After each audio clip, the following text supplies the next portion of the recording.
Okay, so mag-solve na tayo exponential equations. Now, to solve exponential equations, we can use the law of exponents and the following property. Okay, so the following property na atay if a raised to u is equal to a raised to v, then u is equal to v. So since they have the same base, and if this statement is true, then um, we can then say that u is equal to v, diba? Okay, so let us apply that in here. So we have 3 raised to 5x plus 2 is equal to 9 raised to x. So the goal here is to make their base the same. So 3 raised to 5x plus 2 is equal to, and we know that 9 is 3 squared, right? So 3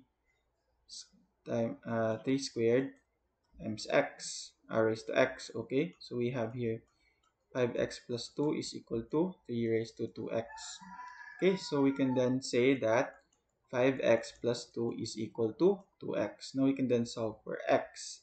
So subtracting 2x from both sides, we get 3x is equal to um, 3x plus 2 is equal to 0, and then subtracting 2 from both sides, 3x is equal to negative 2, and then dividing both sides by 3, we get negative 2 over 3.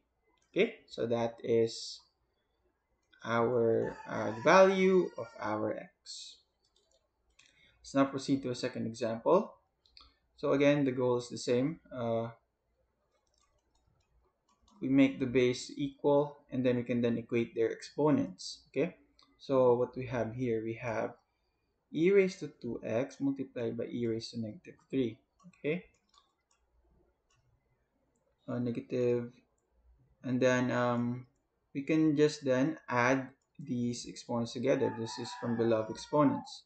Okay, so we can then equate negative x squared is equal to 2x minus 3. Okay, so if we subtract both sides by negative 2x squared minus 2x equal to negative 3, then add 3 to both sides equal to 0, right? And then if we multiply negative 1 to both sides, we get x squared plus 2x minus 3 is equal to 0. Now, can we factor this out? So can we factor this out? We have here x plus 3 multiplied by x minus 1, right? So using the zero product property, we get,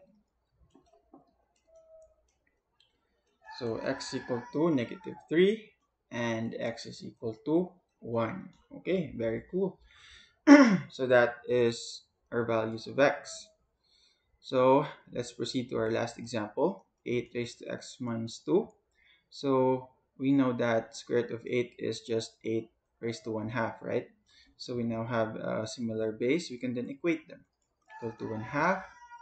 And then, so therefore, if we add 2 to both sides, we get 1 half plus 2. Okay?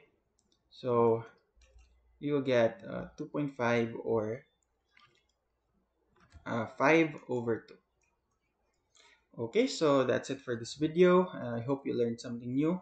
So thank you for watching and see you in the next videos.